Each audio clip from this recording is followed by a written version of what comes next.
kita mau membahas tentang suatu sistem itu kan gejala, sekumpulan gejala.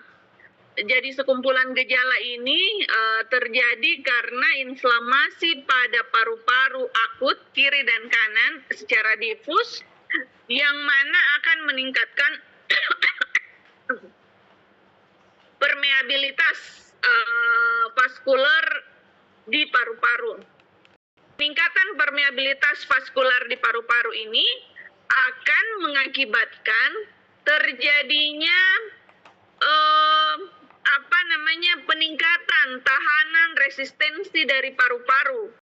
Dan kalau ini terjadi, maka proses paru-paru yang fungsinya untuk pertukaran udara, oksigen dan karbon dioksida, ini paru-parunya kemampuan kehilangan fungsi. Jadi dia itu kecenderungan menjadi iskemia, ada opasitas bilateral, dan kalau kita lihat ini compliance di paru-parunya itu akan berkurang.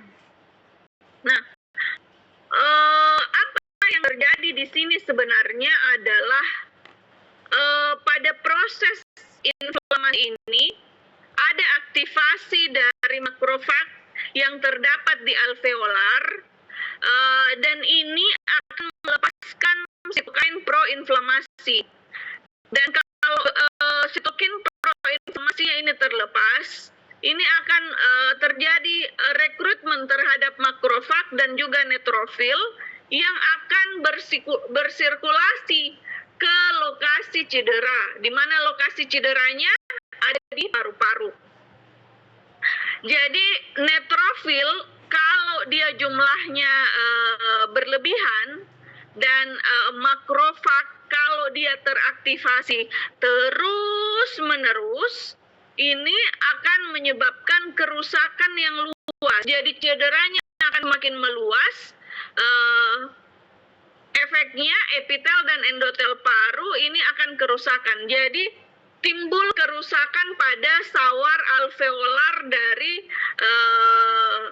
alveolar dengan kapiler. Dan gangguan ini akan membuat cairan dari luar akan masuk, ya terutama cairan yang kaya protein akan masuk di dalam alveoli.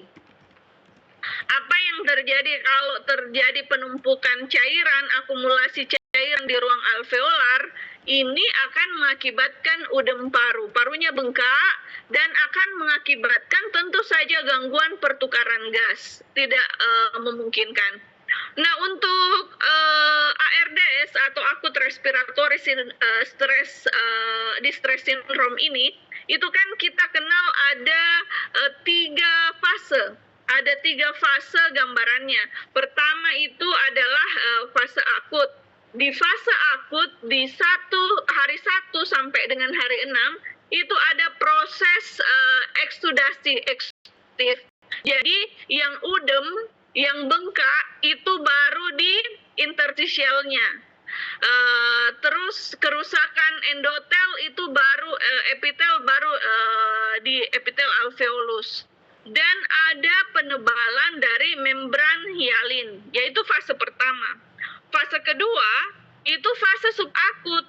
Fase subakut itu hari ke-7 sampai dengan hari ke-14. Nah, kalau tadi itu tahap eksudatif, jadi banyak dihasilkan sekret-sekret, mulai udem pembengkakan di endotel dan epitel alveolus. Di fase kedua atau fase subakut itu sudah masuk ke dalam tahap fibroproliferatif.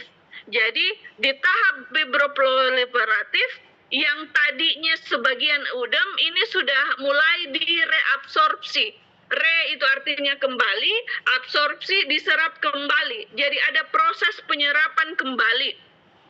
Nah, di sini proliferasi dari sel alveolus tipe 2 ini adalah bagian dari upaya alveolis untuk mempertahankan atau untuk menjaga, memperbaiki kerusakan yang terjadi. Di sini biasanya pada fase kedua itu sudah ada usaha untuk infiltrasi dari fibroblast menjadi deposit kolagen. Nah, fase yang ketiga itu adalah fase kronik. Fase kronik ini biasanya sudah masuk ke tahapan resolusi. Di sini biasanya kalau kita periksa di alveolus, itu sel-sel alveolus sama sel-sel makrofagnya ini sudah banyak ditemukan di alveoli. Dan pada fase kronik ini biasanya sudah terjadi fase fibrosis. Nah, jadi ini ya, tahap pertama itu ada kerusakan alveolar, kedua pelepasan mediator inflamasi, ketiga permeabilitas kapiler. Ini adalah proses yang terjadi pada kerusakan. Nah, apa tanda yang biasanya kita dapati, tanda secara klinis? Pasien akan datang dengan dyspnea. Ini pasien akan kita temukan dyspnea, ada hipoksemia. Biar kita kasih oksigen, hipoksemianya ini persisten. Terus kalau kita lakukan pemeriksaan radiologi, pencitraan di toraks ya, toraks PA, itu akan ditemukan gambaran infiltrat yang sifatnya bilateral pada dada ya. Jadi both paru-paru kiri, paru-paru kanan itu akan kita temukan. Nah, berdasarkan kriteria Berlin, ini adalah kriteria yang kita gunakan untuk mendiagnosis akut respiratory distress syndrome. Kenapa dokter? Mohon maaf dokter, slide-nya tidak bergeser dok. Kenapa? Kenapa dok? Slide-nya tidak bergeser. Suara saya tidak kedengaran ya? Slide-nya dokter yang tidak bergeser dari tadi masih halaman judul dokter. Jadi saya berkotek-kotek ini tidak berpindah slide-nya, padahal dari tadi saya berkotek-kotek. Kalau pakai WPS kayak begini, tidak berpindah, dia langsung kayak pause, tidak otomatis.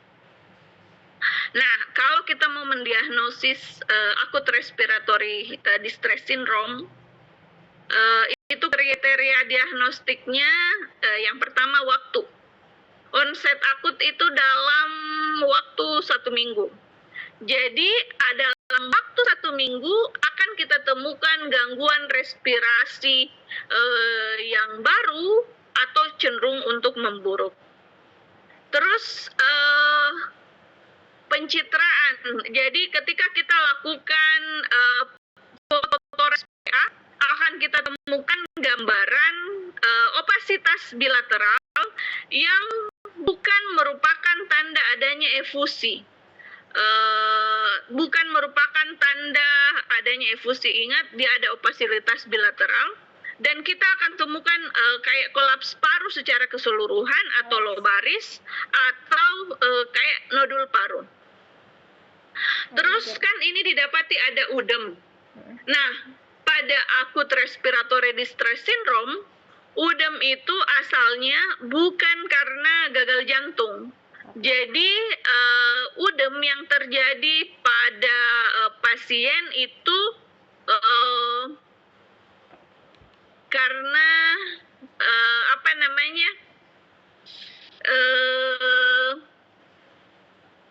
kalau dia di gagal jantung itu kan biasanya terjadi overload cairan kalau di gagal jantung. Nah, kalau di ARDS ini dia bukan karena overload jaringan. Dan untuk mendiagnosisnya tentu harus echo dulu pasiennya. Terus oksigenasi. Nah, kalau untuk oksigenasi, kalau dia masih ringan, PaO2-nya itu kurang atau sama dengan 300 mm Hg. Kalau dia masih ringan. Kalau dia sedang, itu antara kurang dari antara 100 100. Jadi boleh saja 105, 150, tapi kurang dari 200, tapi tidak sampai 100 kalau ARDS-nya sedang. Dan kalau dia ARDS-nya itu berat, ya, oksigenasinya, dia itu PaO2-nya kurang atau sama dengan 100. Jadi kurang atau sama dengan 100 itu berat, antara 100 sampai dengan 200 itu sedang. Kalau yang ringan PaO2-nya kurang atau sama dengan 300. Nah, bagaimana kita membedakan edema paru dalam acute respiratory distress syndrome dengan edema paru kardiogenik? Kalau dia di edema paru di ARDS, kan tadi disampaikan bahwa dia ini bukan dari gagal jantung, ya, bukan dari situ sumbernya. Itu kita akan temukan bahwa cairan edemnya itu kaya akan protein.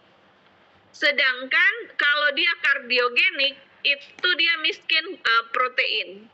Itu perbedaannya. Nah, sekarang bagaimana tata laksananya?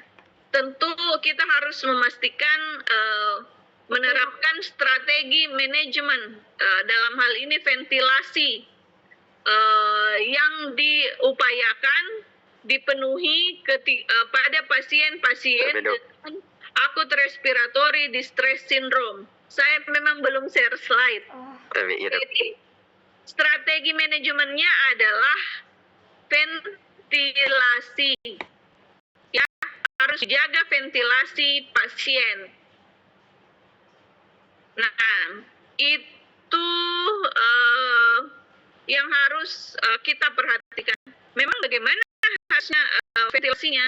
Jadi untuk ventilasinya itu volume ventilalnya rendah, ya, harus dipakai low volume, ya, harus kita pakai. Terus pertahankan tekanan pletau kurang dari 30 cm H2O, dan optimalkan oksigenasi. Ini pada pasien-pasien dengan acute respiratory distress syndrome. Jadi memang kalau kita dapat pasien dengan acute respiratory distress syndrome, harus diperhatikan manajemen cairan, nutrisi harus diperhatikan. Kadang diberikan kortikosteroid dan mempertimbangkan terapi ECMO pada kasus-kasus refraktor, ya. Pada pasien dengan ARDS sebenarnya kita sering khawatir bahwa pasien ini mengalami komplikasi. Nah, komplikasi-komplikasi ini bisa paling banyak itu adalah infeksi sekunder. Dan kalau sudah infeksi sekunder, ini yang biasanya akan sulit. Kenapa akan sulit? Karena dia imunitasnya rendah, terus ditambah lagi bahwa pasien itu ada kesulitan untuk perbaikan. Nah, itu sih yang bisa saya sampaikan terkait ARDS, ya. Karena kalian mau bukber dan bukan wacana. Oke, tadi saya tanya Anida, apakah kalian mau tugas? Dia bilang tidak usah, Dok. Pertemuan saja. Saya tidak kasih tugas karena saya pikir kau mau bukber.